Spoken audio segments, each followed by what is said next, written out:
وَلَقَدْ آتَيْنَا دَاوُودَ وَسُلَيْمَانَ عِلْمًا، اور البتہ تحقیق ہم نے داؤد علیہ السلام کو اور سلیمان کو دیا علم۔ وَقَالَ الْحَمْدُ لِلَّهِ، اور دونوں نے کہا تمام تعریفیں اس اللہ کے لیے، الَّذِي فَضَّلَنَا عَلَى كَثِيرٍ مِّنْ عِبَادِهِ، جس نے فضیلت دی ہمیں اپنے بہت سارے ان بندوں پر، المؤمنین جو مومن ہیں۔ داؤد علیہ السلام اور سلیمان اللہ تعالیٰ کے انبیاء میں سے یہ دو نبی ہیں، بنی اسرائیل کی طرف مبعوث ہوئے۔ داؤد علیہ السلام کے بارے میں آتا ہے کہ یہ داؤد علیہ السلام کے اور بھی بڑے بھائی تھے، لیکن یہ ان سے چھوٹے تھے، اور اللہ تعالیٰ نے ان کو بہادری کی وجہ سے، جو ایک عام سپاہی تھے، اللہ تعالیٰ نے ان کو نہ صرف یہ کہ بادشاہ بنایا، بلکہ اللہ تعالیٰ نے ان کو نبوت بھی عطا فرمائی۔ کہا جاتا ہے کہ جو اس وقت کا جو بادشاہ تھا نا، طالوت، جس کی زیر قیادت حضرت داؤد نے جالوت کو قتل کیا تھا، تو ان کی بہادری سے متاثر ہو کر طالوت نے اپنی بیٹی کی شادی ان سے کر دی تھی، اور پھر ان کے دنیا سے رخصت ہونے کے بعد پھر یہ بادشاہ بنے، اور اللہ تعالیٰ نے ان کو نبوت کے خلعت سے بھی سرفراز فرمایا۔ اور سلیمان علیہ السلام، جس طرح حضرت داؤد اپنے تقریباً 6 بھائیوں میں سے یہ سب سے چھوٹے تھے، اور اللہ تعالیٰ نے ان کو یہ مقام دیا، اسی طرح کہا جاتا ہے کہ حضرت داؤد کے 19 بیٹے تھے، اور ان میں سے یہ چھوٹے تھے سلیمان، تو اللہ تعالیٰ نے ان کو وارث بنایا، وارث سلیمان و داؤد۔ تو یہ اللہ تعالیٰ نے اسی لیے وراثت کا ذکر کیا ہے، اور وراثت سے مراد علمی وراثت ہے، نبوت والی وراثت ہے، اور اسی طرح یہ سلطنت کی وراثت ہے۔ وَلَقَدْ آتَيْنَا دَاوُودَ وَسُلَيْمَانَ عِلْمًا، علم سے مراد خاص علم، وہ خاص علم، وہ پرندوں کی بولی کا علم، نبوت کا علم، حکمت کا علم، اور اسی طرح دیگر چیزوں کا علم۔ وقال، اور دونوں نے کہا، الحمدللہ، تمام تعریفیں اس اللہ کے لیے، الذی فضلنا علی کثیر من عبادہ، جس نے ہمیں فضیلت دی اپنے اکثر بندوں پر، المومنین جو مومن ہیں۔ اللہ تعالیٰ نے علم کے ساتھ ان کو فضیلت دی، اس پر انہوں نے اللہ کا شکر ادا کیا۔ اس میں ہمارے لیے بھی سبق ہے کہ ہمیں اللہ تعالیٰ نے اگر علم دیا ہے، یا علم پڑھنے کا اللہ تعالیٰ نے ہمیں موقع دیا ہے، تو اس پر ہمیں اللہ کا شکر ادا کرنا چاہیے۔ جی، اور دوسری بات یہ ہے کہ عام بادشاہوں کی طرح حضرت داؤد اور سلیمان بجائے اس کے کہ ان فضیلتوں کو ملنے پر فخر و غرور اور تکبر کا شکار ہوتے، انہوں نے اللہ تعالیٰ کی تعریف کی، اور اللہ تعالیٰ کے اس فضل کو انہوں نے اپنے لیے یعنی بہت بڑی نعمت سمجھا۔ جی، ووارث سلیمان داؤد، اور وارث ہوئے، نائب بنے سلیمان داؤد کے۔ کس چیز میں نائب تھے؟ علم کے اندر، نبوت کے اندر، سلطنت کے اندر۔ وقال یا ایھا الناس، اور انہوں نے لوگوں سے خطاب کیا، ہے لوگوں، علمنا منطق الطیر، ہمیں سکھلائی گئی ہے پرندوں کی بولی، ہمیں سکھلائی گئی ہے پرندوں کی بولی، یعنی ان کی بولی سمجھنا، ان کی باتیں سمجھنا اور سمجھانا۔ وَأُوتِينَا مِن كُلِّ شَيْءٍ، اور ہمیں دی گئی ہے ہر چیز۔ نبی کو ہر چیز مل گئی تھی، کیونکہ فرمایا من کل شیء، اوتینا من کل شیء، ہر چیز سے ہمیں اللہ تعالیٰ نے یعنی چیز عطا فرمائی ہے۔ تو یاد رکھیں، کل کا لفظ ہر جگہ ہر چیز کے لیے استعمال نہیں ہوتا، کل کا لفظ ہر جگہ ہر چیز کے لیے استعمال نہیں ہوتا، مراد ضرورت کی چیز، مراد یہاں پر ضرورت کی چیز۔ ملکہ سبا کے متعلق آگے ہدہد کی کلام آ رہی ہے کہ اس نے کہا تھا کہ وَأُوتِيَتْ مِن كُلِّ شَيْءٍ، کہ ملکہ سبا کو ہر چیز دی گئی ہے۔ تو پھر کیا کہیں گے کہ ملکہ سبا کو ہر چیز مل گئی تھی؟ نہیں، ہر چیز نہیں، بہت ساری چیزیں ہیں جو سلیمان کو ملی تھی، اس کو نہیں ملی تھی۔ اس لیے ہر چیز سے مراد ہر ضرورت کی چیز۔ ان ھذا لہو الفضل المبین، بے شک یہ اللہ کا واضح فضل ہے۔ تو یہ دنیا کی چیزیں اور علم اور یہ ساری چیزیں جو اللہ تعالیٰ نے ان کو عطا فرمائی تھیں، یہ اللہ کا فضل ہیں۔ علمنا فعل مجہول، اوتینا فعل مجہول، یہ دلیل ہے اس بات کی کہ معجزات انبیاء کے اختیار میں نہیں۔ یہ پرندوں کی بولی سمجھنا، اسی طرح ضرورت کی ہر چیز کا مہیا ہونا، تو یہ ایسی چیزیں ہیں جو اللہ کا فضل ہیں، نبی کے اختیار میں نہیں۔ اس لیے انہوں نے فعل مجہول استعمال کیا، اور فعل مجہول تو وہاں استعمال ہوتا ہے جہاں پر فاعل معلوم نہ ہو، لیکن بس اوقات فاعل اتنا مشہور اور معروف ہوتا ہے کہ اس کے ذکر کی ضرورت ہی نہیں ہوتی۔ خلق الانسان ضعیفا، کس نے پیدا کیا؟ ہر بندے کو پتہ ہے کہ اللہ نے انسان کو پیدا کیا ہے۔ وَحُشِرَ لِسُلَيْمَانَ جُنُودُهُ، اور اکٹھے کیے گئے سلیمان کے لیے ان کے لشکر، من الجن والانس والطیر، جنوں سے اور انسانوں سے اور پرندوں سے۔ معلوم ہوا کہ ان کے لشکر میں 3 بڑی فوجیں تھیں، ایک جنوں کی فوج، ایک انسانوں کی فوج، ایک پرندوں کی فوج۔ فَهُمْ يُوزَعُونَ، بس ان کو الگ الگ کیا جاتا تھا، ان کو گروہ میں تقسیم کر دیا جاتا، پہلے جن الگ، انسان الگ، پرندے الگ، پھر ان میں آپس میں پھر جو ہے نا گروہ بندی ہوتی تھی۔ تو جتنا زیادہ چیز منظم ہوتی ہے نا، یا جتنا زیادہ ڈسپلن ہوتا ہے، جتنا زیادہ نظام منظم اور مرتب ہوتا ہے، اتنا زیادہ نظام سنبھالنا آسان ہو جاتا ہے اور کنٹرول کرنا آسان ہو جاتا ہے۔ چنانچہ دیکھ لیں فوج کے اندر یعنی نظام ہے، ایک پہلے جو ہے نا وہ یعنی بڑا ان کا سربراہ ہوتا ہے، اور پھر اس کے بعد نیچے جو ہے نا جنرل، کرنل اور فلاں، یہ سارے پھر جو ہے نا یعنی فوج کے آگے پھر جو ہے نا وہ یعنی تقسیم ہے، حد بندیاں ہیں، تو یہ ساری چیزیں اس سے کنٹرول جو ہے وہ آسان ہو جاتا ہے۔ وَحُشِرَ لِسُلَيْمَانَ جُنُودُهُ، اور اکٹھے کیے گئے سلیمان کے لیے ان کے لشکر، جنوں سے، انسانوں سے اور پرندوں سے۔ فَهُمْ يُوزَعُونَ، بس ان کو الگ الگ گروہ میں تقسیم کیا جاتا تھا۔ حَتَّى إِذَا أَتَوْا، یہاں حتیٰ سے پہلے فعل محذوف ہے جی، سارو حتیٰ أَتَوْا، وہ چلتے چلتے، حتیٰ إِذَا أَتَوْا عَلَى وَادِ النَّمْلِ، حتیٰ کہ جب وہ پہنچے چیونٹیوں کی وادی پر، ایسی جگہ پر جہاں چونٹیاں بہت زیادہ رہتی تھیں وہاں پہنچے۔ اور یہ جگہ کہاں پہ ہے؟ یاد رکھیں کہ سلیمان صلوات اللہ علیہ کی جو حکومت تھی وہ شام، فلسطین، اردن وغیرہ یہ جو علاقے ہیں یہاں پر تھی، تو یہ چونٹیوں کی وادی بھی ہو سکتا ہے کہ یہیں کہیں شام کے قریب کہیں ہو، یہاں سے گزرتے ہوئے وہ چونٹیوں کی وادی سے گزرے ہوں۔ جبکہ بعض نے یہ کہا ہے کہ اس سے مراد طائف، جو کہ مکے کے قریب ایک شہر ہے، عرب کے اندر، سعودی عرب کے اندر ایک شہر ہے طائف، تو وہاں ایک وادی تھی۔ واللہ عالم بالتعیین ہم اس بارے میں کچھ نہیں کہہ سکتے۔ تو یہاں چونٹیوں کی وادی مراد ہے جی۔ بعض نے جو کہ اس طرح کے معجزات کے قائل نہیں ہیں، یا اسی طرح وہ احادیث وغیرہ کو تسلیم نہیں کرتے، وہ زیادہ تر جو ہے نا عقل پرستی کو یعنی مقدم رکھتے ہیں، انہوں نے کہا نمل ایک قبیلہ تھا، نمل ایک قبیلہ تھا، تو یہ وادی نمل سے مراد اس وادی میں پہنچے جہاں نمل قبیلہ رہتا تھا جی۔ قالت نملتن، تو بھائی وہ قالت مؤنث، نملتن کیا مطلب معنی کرو گے؟ قالت نملت، اچھا وہ پھر اس کا یہ کرتے ہیں کہ ان کی جو بادشاہ، ان کا جو بادشاہ تھا وہ عورت تھی نملہ نام کی جی۔ قالت نملتن، تو ایک چونٹی نے کہا یا ایھا النمل، اے چونٹیو، ادخلوا مساکنکم، اپنے بلوں کے اندر گھس جاؤ، لا یحطمنکم سلیمان و جنودہ، نہ تم کو رونق دے سلیمان و جنود اور اس کا لشکر، وہم لا یشعرون، جبکہ ان کو پتہ بھی نہ چلے۔ کس کو پتہ بھی نہ چلے؟ کس کو پتہ نہ چلے؟ اور وہ کون تھے؟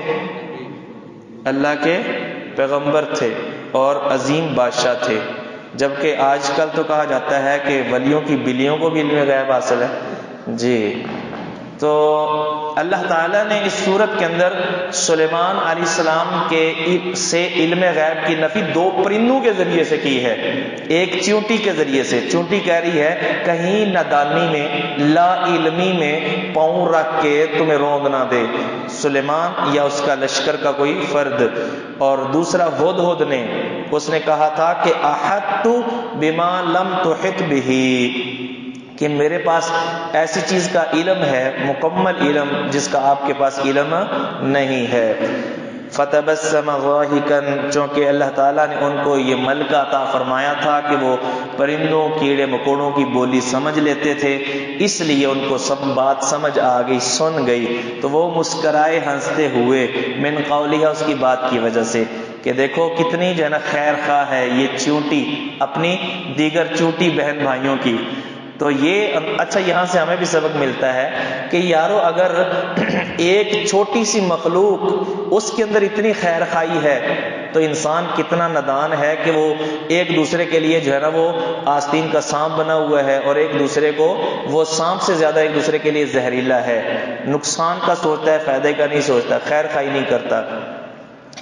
فتبسم ضاحکا من قولها وقال رب اوزعنی، اور اللہ سے دعا کی اے میرے رب اوزعنی مجھے توفیق دے ان اشکر نعمتک، یہ کہ میں تیری نعمت کا شکر کروں، التی انعمت علی، جو نعمت تو نے مجھ پر کی ہے، وعلی والدی، اور میرے والد پر، میرے والدین پر، وان اعمل صالحا، اور اس کی بھی توفیق دے کہ میں نیک عمل کروں، ترضاہ، جس عمل کو تو پسند کرے، وادخلنی برحمتک فی عبادک الصالحین، اور مجھ کو اپنی رحمت کے ساتھ داخل کر اپنے نیک بندوں میں. جی اللہ تعالیٰ سے ہر چیز کی توفیق مانگیں، حتیٰ کہ شکر کی بھی اللہ سے توفیق مانگیں. اللہ جو نعمتیں تو نے مجھ پر کی ہیں ان نعمتوں کا شکر ادا کرنے کی مجھے توفیق عطا فرما. جی نبی پاک صلی اللہ علیہ وسلم نے نماز کے بعد کی جو دعائیں سکھائی ہیں ان میں سے ایک دعا کون سی سکھائی ہے؟ رب اعنی علی ذکرک و شکرک و حسن عبادتک. اللہم کے الفاظ بھی ملتے ہیں. جی وتفقد الطیر، تو جب منزل مقصود پر پہنچے وہاں پر سلیمان السلام نے لشکر پر نظر دوڑائی تو ایک پرندہ ہدہد غائب پایا، یا ہو سکتا ہے کہ اس کی ضرورت ہو. ہدہد پرندے کے بارے میں آتا ہے کہ اس کی جو حس ہے بڑی تیز ہے، یہ زمین میں جہاں پانی ہوتا ہے تو یہ یعنی وہاں اس کی نشاندہی کر دیتا ہے یہ پرندہ. اور یہ پرندہ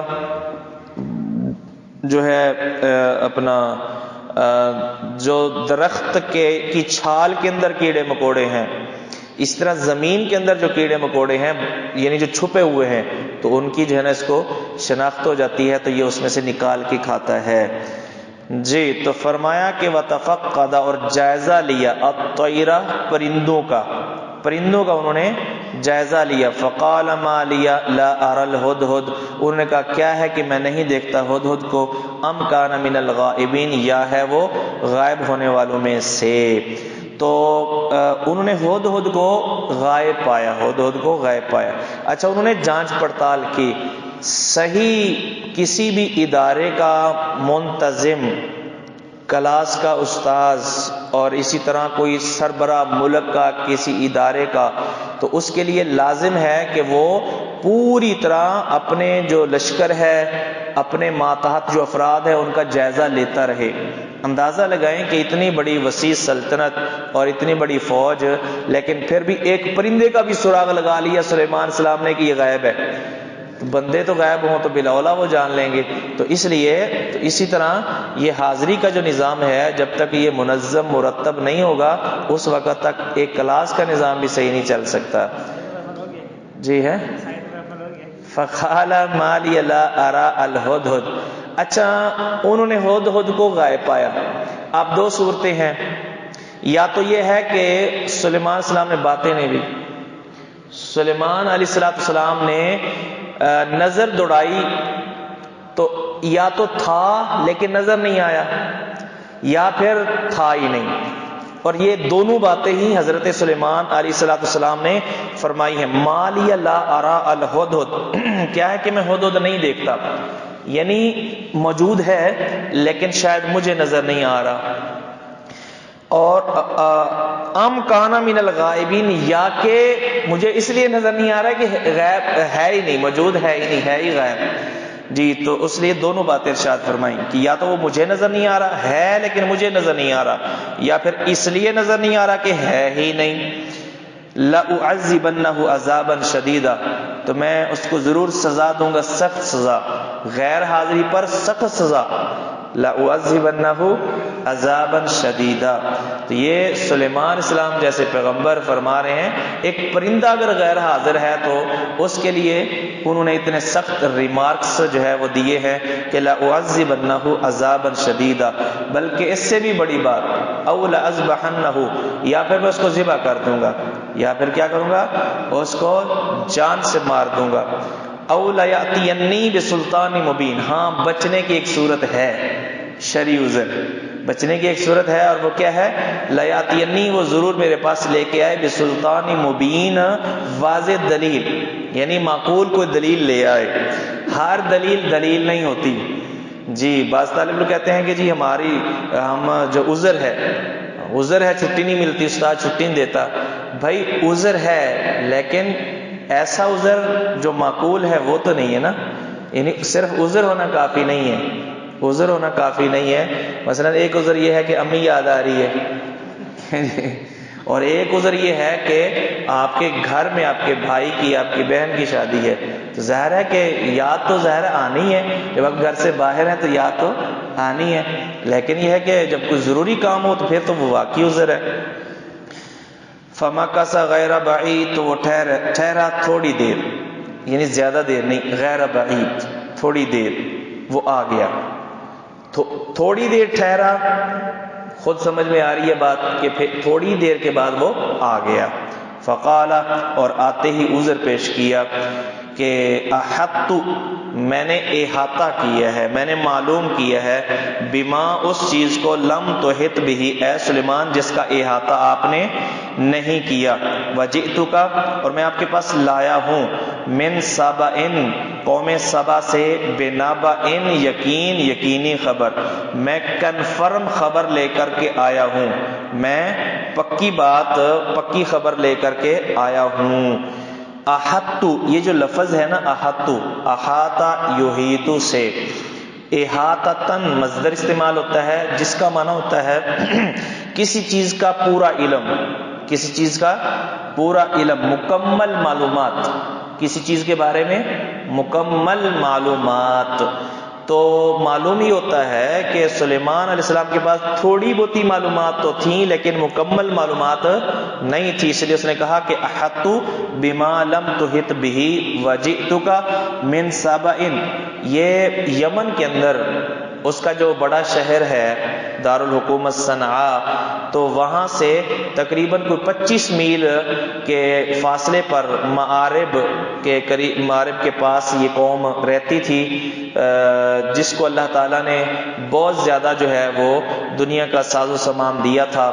انہوں نے ڈیم بنا کر، وہ پانی جو پہلے ضائع ہو جاتا تھا، انہوں نے ڈیم بنا کر اس پانی کو کارآمد بنایا، اور پھر انہوں نے کئی مربع میل لمبے لمبے باغات اگائے، اور اس سے جو ہے نا یہ قوم، اس قوم نے بڑی ترقی کی، لیکن ناشکری کی وجہ سے آخر کار سب کچھ تباہ ہو گیا.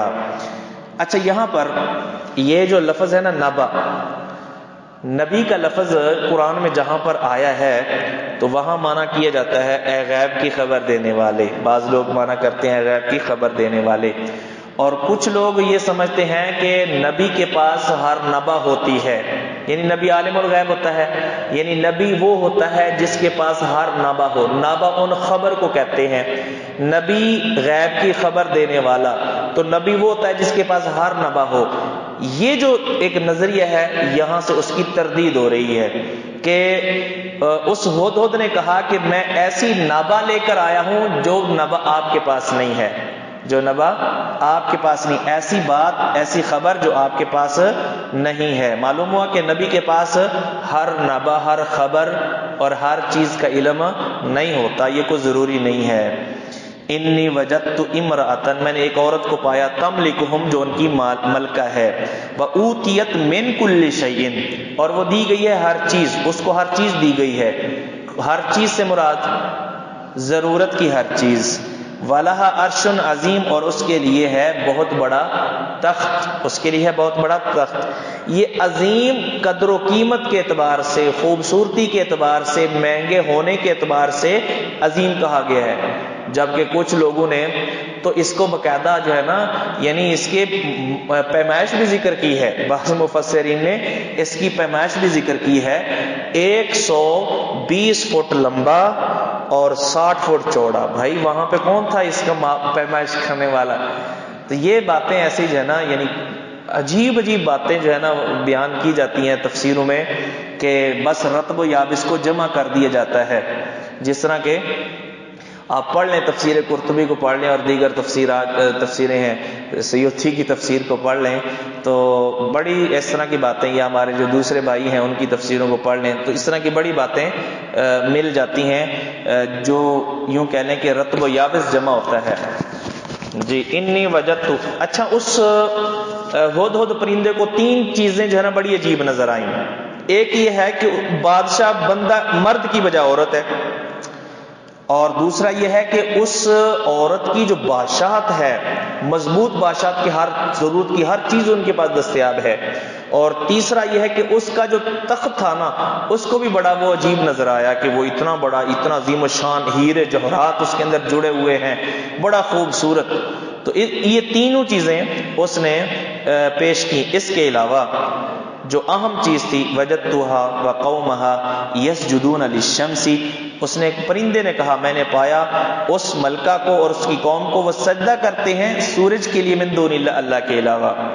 ایک پرندہ بھی اس چیز کو عجیب سمجھ رہا ہے کہ یہ عجیب لوگ ہیں کہ جو اللہ کو چھوڑ کے سورج کو سجدہ کر رہے ہیں۔ ایک پرندے کو بھی بات سمجھ آ گئی، اور کتنا یعنی ذلیل اور حقیر ہے انسان، کم عقل ہے انسان کہ اس کو یہ بات سمجھ نہیں آئی کہ اللہ کو چھوڑ کر اللہ کی مخلوقات میں سے جو مخلوق جتنی مرضی بڑی کیوں نہ ہو، اس کے لیے سجدہ نہیں ہے۔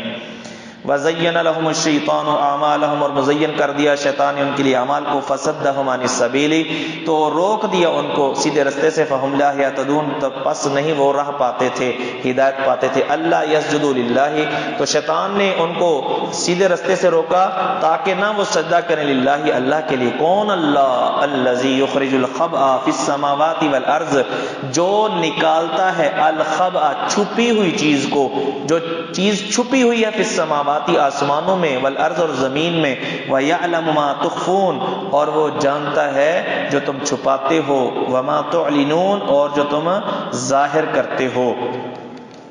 اچھا، اللہ تعالیٰ تو ہر چیز کو جانتا ہے، پرندے نے یہ ذکر کیا جو چھپی ہوئی چیزوں کو جانتا ہے، آسمان اور زمین میں چھپی ہوئی چیزوں کو جانتا ہے۔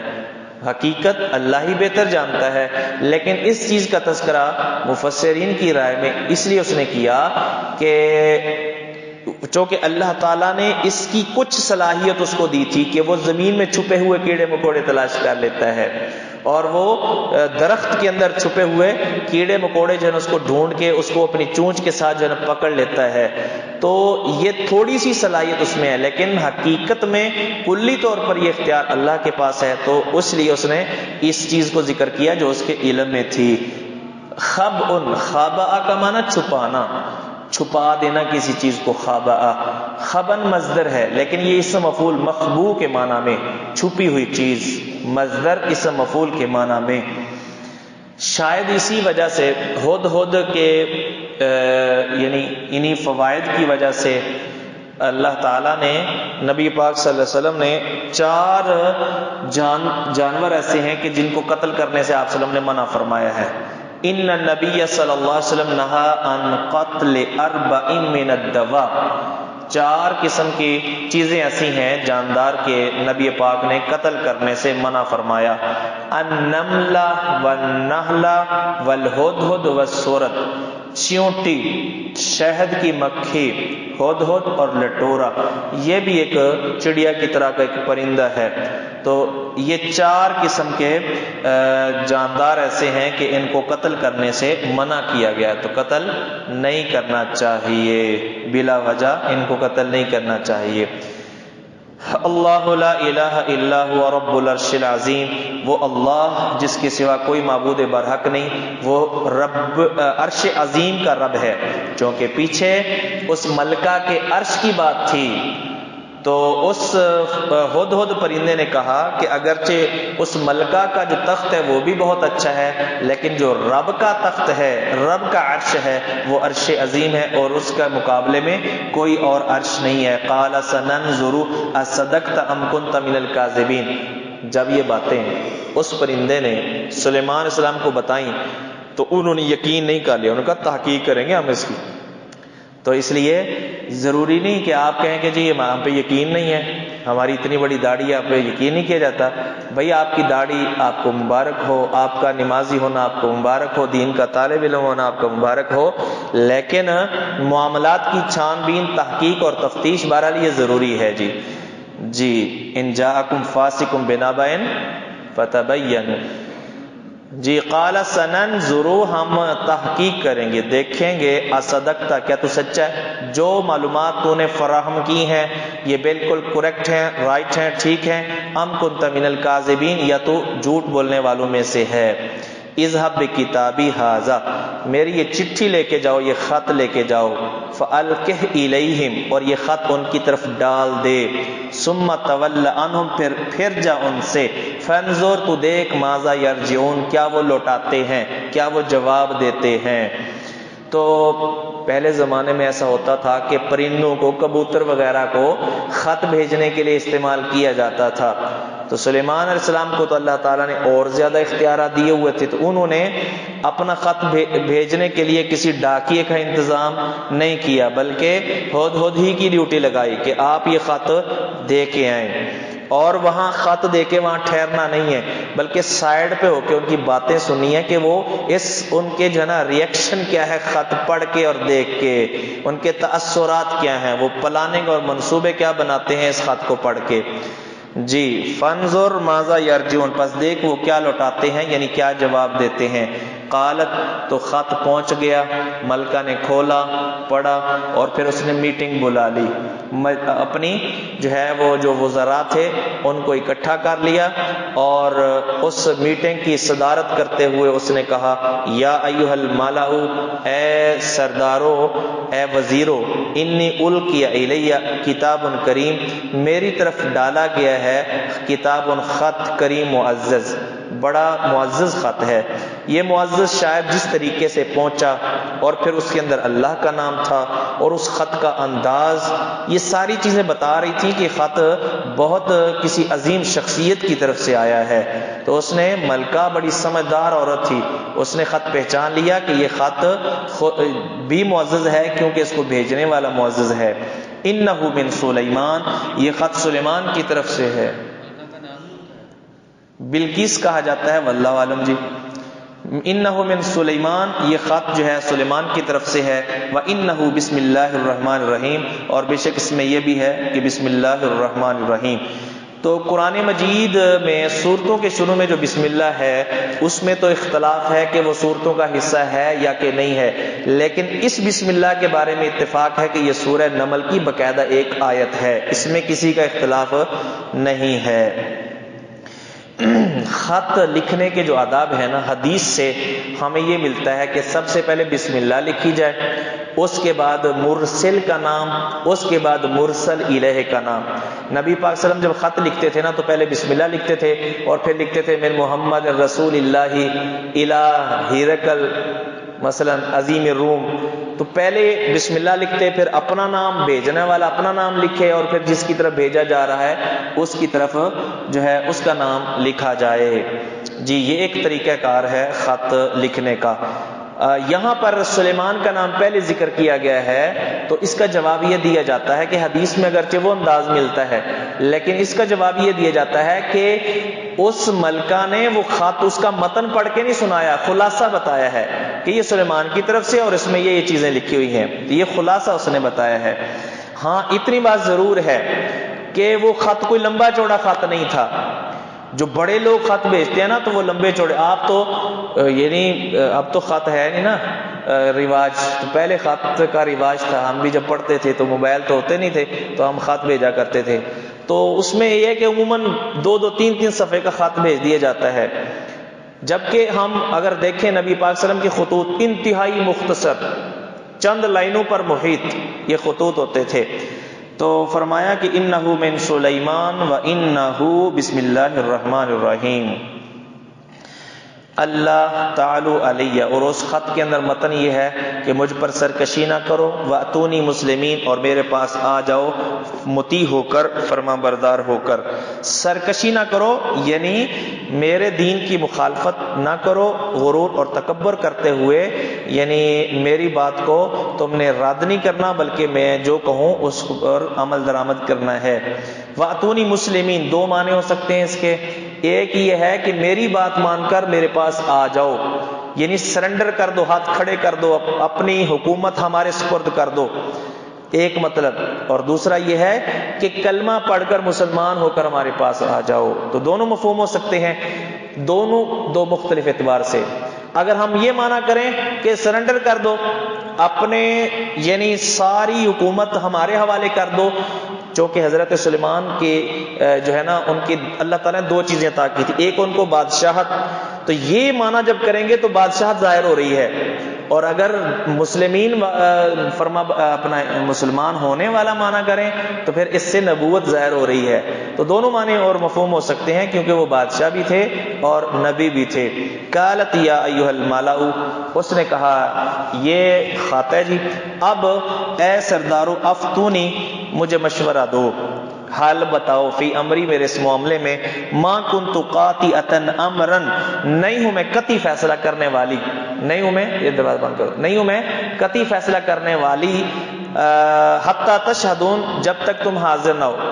چونکہ میں ہمیشہ تم سے مشورہ کر کے ہی کوئی فیصلہ کرتی ہوں، اس لیے اس بارے میں بھی تو مجھے مشورہ دو.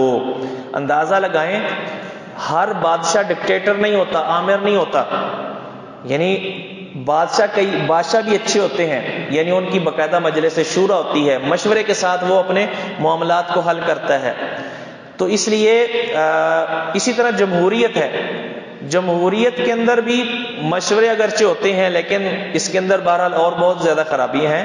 وہ تھی تو ایک بادشاہ لیکن مطلق العنان بادشاہ نہیں تھی، یعنی بس میں نے کہہ دیا جو کہہ دیا، بس کسی کو کہنے کی، اعتراض کرنے کی کوئی گنجائش نہیں ہے، کوئی اختیار نہیں. وہ سمجھدار عورت تھی اور وہ باقاعدہ مشورے کرتی تھی، وہ باقاعدہ مشورے کے ساتھ امراء اور وزراء سے مشورے کے ساتھ معاملات کو ان کے فیصلے کرتی تھی اور حل کرتی تھی. ہماری شریعت کے اندر عورت کی حکمرانی جائز نہیں ہے، ہماری شریعت کے اندر عورت کی حکمرانی جائز نہیں ہے. آپ نے فرمایا کہ ایسی قوم کامیاب نہیں ہو سکتی جو قوم اپنے اختیارات کسی عورت کے سپرد کر دے. جی فرمایا کہ قالو، انہوں نے کہا نحن اولو قوت، اب وہ ذرا مشورہ دے رہے ہیں کہ اے ملکہ محترمہ، بات یہ ہے کہ اگر آپ کا پروگرام لڑائی کرنے کا ہے تو فوجیں تیار ہیں، طاقتیں ہیں ہمارے پاس، جنگجو باقاعدہ لڑنے والے بہادر فوجی جوان ہمارے پاس موجود ہیں. تو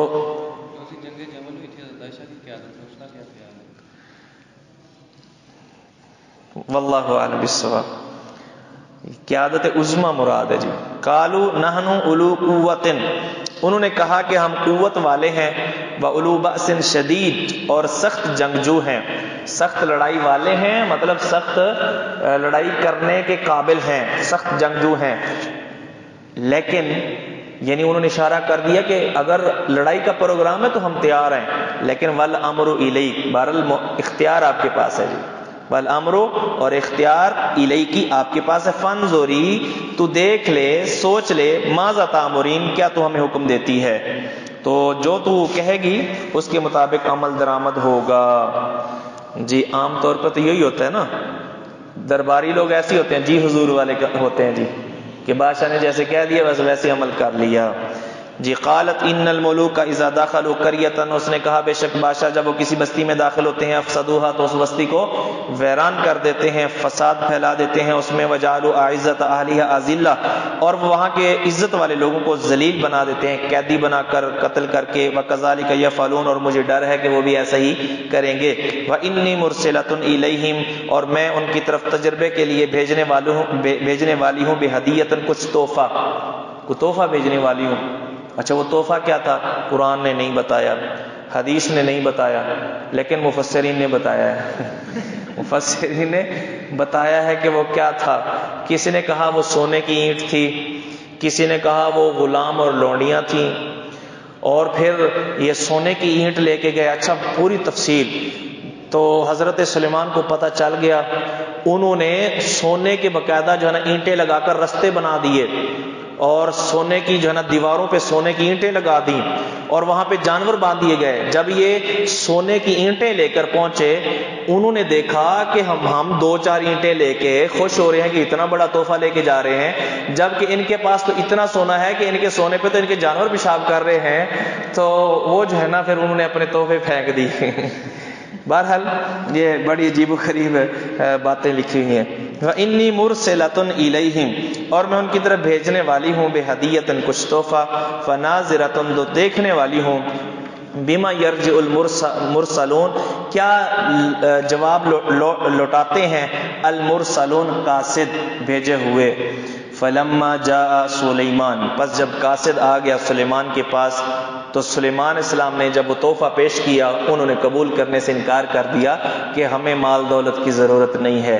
قال اتمدوننی، کیا تم ہماری مدد کر رہے ہو بمال، مال کے ساتھ. فما آتانی اللہ خیر مما آتاکم، پس جو اللہ تعالیٰ نے ہمیں عطا کیا ہے وہ بہتر ہے اس سے جو اللہ تعالیٰ نے تم کو عطا کیا ہے، اس کی ضرورت نہیں ہے، تم لے جاؤ، تم خوش رہو اس اپنے ہدیے پر. بل انتم بہدیتکم تفرحون، بلکہ تم ہی اپنے تحفے پر تفرحون، خوش ہوتے ہو. اس طرح کی دنیا کی چیزیں ان پر تم ہی خوش ہوتے ہو، ہمیں ان چیزوں کی خوش نہیں ہے. اگر ہمیں کسی چیز کا تحفہ دینا ہے، وہ ہے کہ دوسرے الفاظ میں کہہ دیا کہ ایمان کا تحفہ دو، یعنی مسلمان ہو جاؤ، فرما بردار ہو جاؤ. ارجع الیہم، ان کی طرف واپس لوٹ. یہاں بات مختصر کی گئی ہے، آگے تو سیدھی دھمکی ہیں. فَلَنَأْتِيَنَّهُمْ بِجُنُودٍ لَا قِبَلَ لَهُمْ بِهَا وَلَنُخْرِجَنَّهُمْ مِنْهَا أَذِلَّةً. یہ دھمکیوں سے پہلے انہوں نے کچھ نرم بات بھی ضرور کی ہوگی. انہوں نے کہا ہوگا کہ جاؤ اور ان کو کہو کہ فرما بردار ہو جاؤ، اپنے جو ہے نا یعنی اختیارات، اپنے معاملات ہمارے سپرد کر دو. اگر ایسا کر لیں تو بہت اچھی بات ہے، اگر قبول نہ کریں تو آگے پھر یہ فرمایا فَلَنَأْتِيَنَّهُمْ، تو ہم ضرور ان کے پاس لے کر آئیں گے بِجُنُودٍ، ایسے لشکر، لَا قِبَلَ لَهُمْ، نہیں ہوگی ان کے لیے مقابلے کی طاقت، بِهَا، اس لشکر کے ساتھ، وَلَنُخْرِجَنَّهُمْ، اور ہم ان کو ضرور نکال دیں گے، مِنْهَا، اس شہر سے، أَذِلَّةً، ذلیل کر کے، وَهُمْ صَاغِرُونَ، اس حال میں کہ وہ حقیر ہوں گے، خوار ہوں گے. تو ہم یہاں سے ان کو ذلیل کر کے نکال دیں گے، حکومت ان سے چھین لیں گے. تو ان کی ذلت، حکومت کا چھن جانا ہے، اور ان کی رسوائی، حقارت. صاغرون سے مراد یعنی وہ غلام اور قیدی بنا لیے جائیں گے، جیلا وطن کر دیے جائیں گے. اس میں ان کے لیے حقارت ہے اور ذلت ہے، خواری ہے. قال یا ایھا الملأ، اس نے پھر میٹنگ بلائی، اے سردارو، ایکم یاتین عفوا. قال، حضرت سلیمان السلام نے کہا، یا ایھا الملأ، اے سردارو. تو بات مختصر کر دی گئی ہے. معلوم یہ ہوتا ہے کہ ملکہ کی طرف سے جواب آیا کہ ہم آپ کے پاس آ رہے ہیں. تو سلیمان علیہ السلام، یا پھر حضرت سلیمان کو خود پتہ چل گیا کہ ملکہ کا پروگرام یہاں پر آنا فیس ٹو فیس گفتگو کرنے کا ہے، سامنے بیٹھ کر بات کرنے کا پروگرام ہے اس ملکہ کا. تو سلیمان علیہ السلام نے اس ملکہ کی عقل، دانش، فہم و فراست کا اندازہ لگانے کے لیے ایک امتحان لینا چاہا اس کا.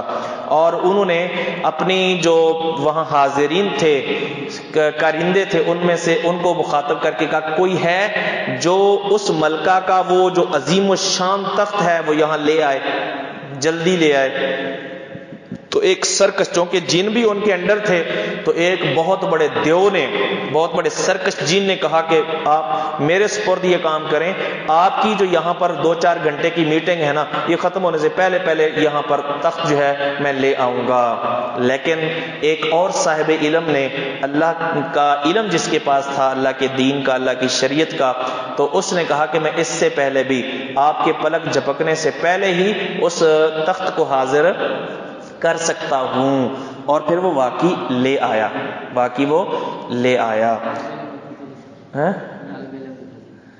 قال یا اس کی فضیلت میں اور بڑی روایتیں ہیں جی۔ قال یا ایھا الملأ، اے سردارو، ایکم یاتینی بعرشھا۔ اچھا، بعض سمجھ نہیں آتی کہ کیسی کیسی باتیں لکھ دی جاتی ہیں۔ بعض نے کہا کہ یہ تخت اس لیے منگوایا کہ اگر وہ حضرت سلیمان کے پاس آ کر اسلام قبول کر لیتی تو پھر حضرت سلیمان کے لیے اتنا بڑا عظیم و شان مہنگا تخت جو ہے قبضے میں لینا وہ یعنی جائز نہ ہوتا، کیونکہ اب جو ہے نا وہ یوں کہہ لیں کہ یعنی وہ دشمن ہے، محارب ہے، تو اب جائز ہے جب تک وہ مسلمان نہیں ہوتی، مسلمان ہونے کے بعد جائز نہیں ہوگا۔ اس لیے انہوں نے جلدی منگوایا کہ جلدی جلدی وہ لے آؤ تاکہ اس کے پہنچنے سے پہلے پہلے یہ پہنچے۔ الیاذ باللہ، ایک نبی کے بارے میں کیسی بات کہہ دی گئی ہے جی۔ ایکم یاتینی بعرشھا، کون ہے جو میرے پاس لے آئے اس کا تخت، قبل ان یاتونی مسلمین، قبل اس کے کو میرے پاس آئیں فرما بردار بن کر۔ قال عفریت من الجن، جنوں میں سے ایک طاقتور شریر جن نے کہا، انا آتی کا بھی، میں اس کو لے آؤں گا آپ کے پاس، قبل ان تقوم من مقامک، قبل اس کے کہ آپ کھڑے ہو اپنی جگہ سے، وانی علیہ لقوی امین، اور میں اس پر طاقت بھی رکھتا ہوں اور امانت دار بھی ہوں۔ شاید اس کو اس لیے جو ہے نا اپنی صفائی دینی پڑی کہ وہ جو ہے نا اس کو کوئی کریکٹر کوئی اچھا نہیں تھا، شریر تھا نا، تو اس لیے اس نے کہا میں امانت داری سے لے کے آؤں گا۔ ٹھیک ہے، اس میں بڑے قیمتی قیمتی موتی لگے ہوئے ہیں، لیکن میں قوی بھی ہوں اور امین بھی ہوں، امانت داری کے ساتھ وہ تخت لے کر کے آؤں گا۔ قال الذی عندہ علم من الکتاب، کہا اس نے جس کے پاس کتاب کا علم تھا، جس کے پاس کتاب کا علم تھا، وہ کون تھا اور علم کیا تھا اس کی کوئی وضاحت نہیں ہے۔ وہ کون تھا اور علم کیا تھا کوئی وضاحت نہیں ہے۔ بعض نے نام بتایا ہے کہ آصف بن برقیہ اس کا نام تھا، اور وہ جو ہے یعنی اس کے پاس اسم اعظم کا علم تھا، اس کے پاس اسم اعظم کا علم تھا، یا تورات کا علم تھا، یا وہ جو اپنا بابل جگہ پہ ہاروت اور ماروت نے جو جادو سکھایا تھا اس کے پاس وہ علم تھا۔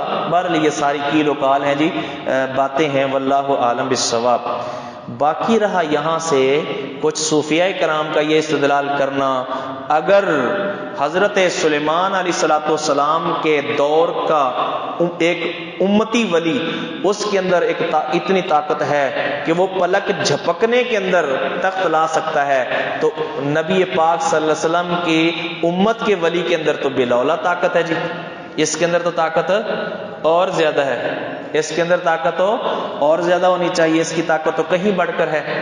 بہرحال یہ جو ہے نا بات قابل قبول نہیں ہے ان کا یہ کہنا کہ یعنی یہ تقابل کرنا، یہ ضروری نہیں ہے کہ ایک چیز، اگر یہ کوئی بات کوئی شک نہیں ہے اس بارے میں کہ امت محمدی افضل امت ہے، کنتم خیر امت، لیکن ضروری نہیں ہے کہ ہر اعتبار سے ہی اس کو فضیلت حاصل ہو سکتا ہے علم کی کوئی شک جو پہلے کسی کو دی گئی ہو، یا کسی ایک اعتبار سے کسی کو فضیلت دی گئی ہو اور وہ فضیلت ہم میں سے کسی کو حاصل نہ ہو، ایسا ہو سکتا ہے جی۔ قال الذی عنده علم من الکتاب، کہا اس شخص نے جس کے پاس کتاب کا علم تھا، انا آتی کا بھی، میں آپ کے پاس لاؤں گا، قبل ان یرتد الیک طرفک، قبل اس کے کہ آپ کی طرف لوٹے آپ کی نظر۔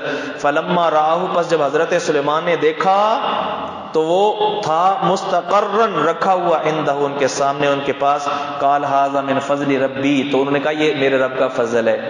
اتنا بڑا کام ہو گیا لیکن پھر بھی کہہ رہے ہیں کہ اس میں یہ نہیں کہ میری اتنی پھول گئے ہوں، کہ میری اتنی بادشاہت کہ میرے پاس ایسے بندے ہیں جو منٹوں میں کام کر دیتے ہیں، نہیں، پھر بھی کہا ھذا من فضل ربی، یہ میرے رب کا فضل ہے۔ کوئی بہت بڑا کارنامہ بھی سر انجام دے دو نا تو اپنے اوپر فخر غرور کرنے کی بجائے رب کا شکر ادا کرو کہ اللہ کی توفیق سے ایسا ہوا ہے۔ اللہ اکبر، لیبلونی اشکر ام اکفر، یہ دراصل اللہ نے اتنے مجھے نعمت اور فضل مجھ پر اتنا اس لیے کیا ہے تاکہ وہ مجھے آزمائے کہ میں اس کا شکر کرتا ہوں یا ناشکری کرتا ہوں۔ ومن شکر فانما یشکر لنفسہ، جو شکر ادا کرتا ہے تو وہ اپنے لیے شکر ادا کرتا ہے۔ شکر ادا کرنے سے رب کی سلطنت میں اضافہ نہیں ہوتا، رب کا کوئی فائدہ نہیں ہوتا، ہمارا اپنا فائدہ ہوتا ہے، کیونکہ جو بندہ شکر ادا کرتا ہے لئن شکرتم لازیدنکم، ہمارا اپنا فائدہ یہ ہے کہ ہمیں دنیا میں اللہ اور زیادہ نعمتیں عطا فرماتا ہے۔ ومن کفر، اور جس نے ناشکری کی، فإن ربی غنی کریم، بے شک میرا رب غنی ہے، کریم معزز ہے۔ قال نکروا لها عرشها، تو سلیمان علیہ السلام نے فرمایا اپنے درباریوں سے نکروا، بدل دو، لہا اس کے لیے، عرشہ اس کے تخت کو، ننظر تاکہ ہم دیکھیں، اتہتدی کیا وہ تخت کو پہچان سکتی ہے، ام تکون من الذین، یہ ہوتی ہے ان میں سے، لا یہتدون جو نہیں پہچان سکتے، ایک معنی۔ اور یہ تہتدی کا دوسرا معنی راہ ہدایت پر آنا، راہ ہدایت پر آنا، یعنی ہم دیکھتے ہیں کہ اب ہماری اس طاقت کو دیکھ کے، ہماری نبوت اور ہماری بادشاہت کو سمجھ کے کیا وہ راہ راست پر آتی ہے یا کہ نہیں آتی۔ فلما جاءت، جب وہ آ گئی، قیل اسے پوچھا گیا، اہٰذا عرشکی، کیا تیرا تخت ایسے ہی تھا، قالت کأنہ ہوا، وہ بڑی سمجھدار تھی، نہ اس نے یہ کہا یہی میرا ہے، نہ اس نے یہ کہا یہ میرا نہیں ہے، اس نے کہا لگتا ایسا ہے، کأنہ ہوا، گویا کہ یہ وہی ہے۔ وَأُوتِينَا الْعِلْمَ، اور اس نے کہا کہ ہمیں علم دیا گیا ہے، من قبلہ، اس سے پہلے، یعنی ہمیں اس سے پہلے بھی بتا دیا گیا تھا جو اختیارات اللہ تعالیٰ نے آپ کو عطا فرمائے ہیں ان کا ہمیں کچھ نہ کچھ پہلے سے علم ہو چکا ہے جی۔ وَكُنَّا مُسْلِمِينَ، اور ہم پہلے سے ہی آپ کے فرما بردار ہو چکے ہیں۔ یہاں مسلمین کا معنی فرما بردار ہونا، مسلمان ہونا نہیں ہے۔ اس کی وجہ یہ ہے کہ وہ ایمان لے کے آئی ہے بعد میں، آخر میں، جب ایک اور جو ہے نا، یعنی اس نے منظر دیکھا حضرت سلیمان کی طاقت اور قوت کا اور بادشاہت کا، اس کے بعد اس نے کہا وَأَسْلَمْتُ مَعَ سُلَيْمَانَ لِلَّهِ رَبِّ الْعَالَمِينَ۔ وَصَدَّهَا، اور یہ آیت بھی دلیل ہے کہ ابھی تک وہ اسلام قبول اس نے نہیں کیا تھا۔ وَصَدَّهَا، اللہ فرماتے ہیں اس کو روکا تھا، مَا كَانَتْ تَعْبُدُ، ان بتوں نے، كَانَتْ تَعْبُدُ مِن دُونِ اللَّهِ، جن کی وہ اللہ کے علاوہ عبادت کرتی تھی، إِنَّهَا كَانَتْ مِن قَوْمٍ كَافِرِينَ، تھی وہ کافر قوم سے، چونکہ اس کی ساری قوم کافر تھی لہذا وہ بھی کافر ہی تھی، ابھی تک مسلمان نہیں ہوئی۔ قیل لہا، اچھا جب ملاقات ہوئی، عام طور پہ جب کوئی بادشاہ آتا ہے تو پھر باہر جا کے ملتے ہیں، یا ہو سکتا ہے کسی اور مقام پہ حضرت سلیمان نے ملاقات کی ہو اور پھر جو محل تھا ان کا ذاتی، وہاں پر جب جانے لگے، قیل لہا، تو اس کے لیے کہا گیا ادخلی السرح، داخل ہو جا محل میں، داخل ہو جا محل میں۔ السرح محل کو بھی کہتے ہیں اور صحن کو بھی کہتے ہیں، لیکن اس سے پہلے حضرت سلیمان علیہ السلام نے جو صحن تھا اس کو اس انداز سے اوپر شیشہ لگوا دیا تھا کہ یوں محسوس ہوتا تھا کہ جو ہے نا یہ پانی ہے، پانی محسوس ہوتا تھا جی۔ ہو سکتا ہے کہ نیچے پانی ہو اور اوپر شیشہ ہو، لیکن وہ اتنا صاف شفاف شیشہ تھا کہ یوں محسوس ہوتا کہ یہ شیشے، یہ جو ہے کوئی تھوڑا تالاب ہے جس کے اندر پانی ہے صاف شفاف۔ یہی وجہ ہے کہ فلما رأتہ، بس جب اس نے دیکھا اس صحن کو، حاسبتہ لجا، اس نے اس کو سمجھا گہرا پانی، اس نے سمجھا یہ پانی ہے جو کہ تھوڑا گہرا ہے۔ وَكَشَفَتْ عَنْ سَاقَيْهَا، اور اس نے ہٹا لیا پردہ عن ساقیہا، اپنی پنڈلیوں سے، تو کپڑا اوپر اٹھایا تاکہ پانی سے گیلے ہونے سے کپڑا جو ہے وہ بچ سکے۔ اچھا یہاں پر بھی مفسرین نے اور بڑی باتیں لکھی ہیں، مثلا ایک یہ ہے کہ حضرت سلیمان علیہ السلام اس عورت بڑی یعنی ذہین تھی، خوبصورت تھی، تو ان سے شادی کرنا چاہتے تھے، تو لیکن بتایا یہ گیا تھا کہ اس کی ماں جنوں میں سے ہے، باپ جنی ہے، ماں جنوں میں سے ہے، تو اس کی نشانی یہ بتائی گئی کہ اگر وہ جنوں میں سے ہے تو اس کی پنڈلی پر بال ہوں گے، تو اب وہ پنڈلی ننگی کیسے کروائی جائے؟ اس کے لیے حل تلاش کیا گیا کہ اس طرح کا جو ہے نا وہ صحن کے اندر شیشہ جو ہے نا یعنی فٹ کروایا گیا، تو اس نے جب اپنے یعنی وہ شلوار اوپر کی تو وہ پنڈلی ظاہر ہو گئی اور اس پہ باقی بال تھے۔ اب اچھا وہ بال تھے، باقی ساری خوبصورت تھی، یہ بال تو اچھے نہیں لگتے تھے، تو پھر اس وقت سلیمان علیہ السلام کے جو تابع جن تھے انہوں نے بال صفا پاؤڈر جا دی پاؤڈر ایجاد کیا بال صفا، جو بال صاف کرنے والے ہیں جی قال انہ صرح، تو حضرت سلیمان نے کہا کہ یہ پانی نہیں ہے بلکہ انہ صرح، یہ تو محل ہے، شیشے کا فرش ہے، ممرد جو جڑا ہوا ہے، من قواریر شیشوں سے، قالت رب انی ظلمت نفسی، تو اس نے اس وقت کہا اے میرے رب میں نے شرک کر کے، کفر کر کے اور تیرے علاوہ اوروں کو سجدہ کر کے، سورج کی پوجا کر کے اپنی جان پر ظلم کیا۔ اب وَأَسْلَمْتُ مَعَ سلیمان، میں سلیمان کے ساتھ اللہ پر، اس اللہ پر ایمان لاتی ہوں، اسلام قبول کرتی ہوں، فرما بردار ہوتی ہوں اس اللہ کے لیے رب العالمین جو رب العالمین ہے۔ وَلَقَدْ أَرْسَلْنَا إِلَىٰ ثَمُودَ أَخَاهُمْ صَالِحًا، اور البتہ تحقیق ہم نے سمود کی طرف ان کے بھائی صالح کو نبی بنا کر بھیجا، أَنِ اعْبُدُوا اللَّهَ، یہ پیغام دے کر کہ اللہ ہی کی عبادت کرو، فَإِذَا هُمْ فَرِيقَانِ، تو اچانک وہ دو فریق بن گئے، ایک مومنوں کا اور ایک کافروں کا، یختصمون، جن کا آپس میں اختلاف ہوتا، جھگڑا ہوتا، قال یا قومی لم تستعجلون بالسیئۃ قبل الحسنہ، حضرت اپنا دوسرا صالح علیہ السلام جب قوم کو سمجھاتے تھے وہ الٹا جو ہے نا مطالبہ کرتے کہ وہ عذاب جس کی تو دھمکی دیتا ہے ہمارے پاس جلدی لے آ، تو اس وقت انہوں نے فرمایا لم تستعجلون بالسیئۃ، تم کیوں جلدی کرتے ہو عذاب کی، سیئہ سے مراد عذاب، جلدی مطالبہ کیوں کرتے ہو عذاب کا، قبل الحسنۃ، اللہ کی رحمت سے پہلے، حسنہ اللہ کی رحمت، تو اللہ کی رحمت کا سوال کرو، زندگی کا سوال کرو، اللہ کی نعمتوں کا سوال کرو، کتنے بے وقوف ہو کہ تم عذابوں کا سوال کرتے ہو۔ لولا تستغفرون اللہ، کیوں نہیں تم اللہ تعالیٰ سے استغفار کرتے، لعلکم ترحمون، تاکہ تم پر رحم کیا جائے۔ معلوم ہوا کہ جب بندہ استغفار کرتا ہے اللہ کی رحمت نازل ہوتی ہے، استغفار کے بعد کہا لعلکم ترحمون، اگر اللہ کی رحمت چاہیے تو استغفار کثرت سے کریں، فقلت استغفروا ربکم انہ کان غفارا یرسل السماء علیکم مدرارا ویمددکم باموال وبنین ویجعل لکم جنات ویجعل لکم انہارا قالوا طیرنا بک۔ اچھا جب بھی کوئی مصیبت نازل ہوتی، الزام حضرت صالح پر، یہ تو منحوس آیا ہے تو ہمارے حالات خراب ہو گئے ہیں، ہمیشہ سے نیک لوگوں پر الزام لگایا جاتا ہے، فلاں منحوس ہے جی، اطیرنا، ہم بدشگونی لیتے ہیں، بکا تیرے ساتھ، وَبِمَن مَّعَكَ، اور تیرے ساتھیوں کے ساتھ، یعنی تو منحوس ہے، تیری نحوست اور تیرے ساتھیوں کی نحوست کی وجہ سے ہم پر جو آفتیں نازل ہوتی ہیں وہ تمہاری وجہ سے ہوتی ہیں۔ اطیرنا، یہ لفظ طیرن سے ہے، طیر پرندے کو کہتے ہیں، چونکہ لوگ پرندے کو اس کے ذریعے سے اچھی یا بری فال لیتے تھے، پرندے کو اڑاتے، اگر دائیں طرف چلا جاتا تو اچھی فال لیتے تھے اور اگر بائیں طرف چلا جاتا تو بری فال لیتے تھے، تو چونکہ یہ یعنی بائیں طرف جانے سے اس کو وہ منحوس سمجھتے تھے، بری فال لیتے تھے، اسی سے نحوست کے لیے، بدشگونی کے لیے یہ لفظ بن گیا تیارہ، یہ لفظ تیارہ اس سے ماخوذ ہو گیا، اور اس سے یہ باب تفاعل اتیرنا، یہ اصل میں تطیرنا ہے، اصل میں کیا ہے تطیرنا، تا کو ساکن کر کے طا سے بدل کر طا میں مدغم کر دیا، اور چونکہ پہلا حرف ساکن ہو گیا اس لیے حمزہ وصلی لے آئے تو اتیرنا بن گیا جی۔ ہمیشہ حضرت نوح کو، حتیٰ کہ نبی پاک صلی اللہ علیہ وسلم کو اور دیگر انبیاء کو قوموں نے یہی کہا ہے کہ تمہاری نحوست کی وجہ سے ہم پر ایسا ہو۔ سورہ یاسین میں بھی جو چند سمجھانے والے، دعوت دینے والے اللہ کے بھیجے ہوئے بندے آئے تھے تو ان کو بھی قوم کے لوگوں نے منحوس ہی قرار دیا تھا۔ قال طائرکم عند اللہ، انہوں نے کہا کہ تمہاری نحوست اللہ کے پاس ہے، یہ اللہ کے فیصلے ہیں، تمہارے اعمال کی وجہ سے اللہ کی طرف سے یہ نحوست تم پر نازل ہو رہی ہے۔